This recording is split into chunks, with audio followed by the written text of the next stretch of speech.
and we want to, Hendrick Motorsports celebrating 40 years this year. I want to see us celebrate the next 40. Yeah. And that's why I think the team owners are this adamant at what we feel like we need to be here for the next 40 or next 80 years.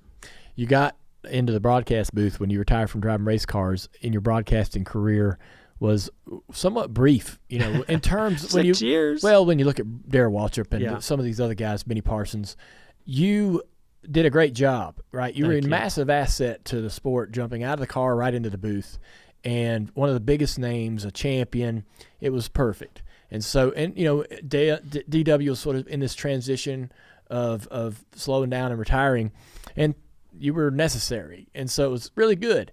But you've since decided to get into running Hendrick Motorsports. Rick understands the runway and needs to have a plan and a future for that business, and you make a massive change. It appeared to be a massive change from the outside, but talk to me about that, right? How were you ready to step away from the booth? There's a bit of information that you shared with us about the timeline of that happening. Rick wanted you to come, and you're like, I'm not quite ready.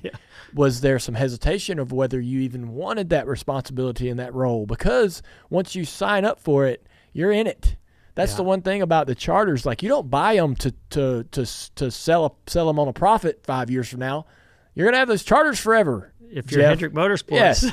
And so, and if you agreed to do this with Rick, you've agreed to take this on. This is your life, right? This is what you are going to be for the rest of your life. I imagine that was, while awesome, exciting, also you had to contemplate whether you truly wanted to be, that's who Jeff Gordon was going to be.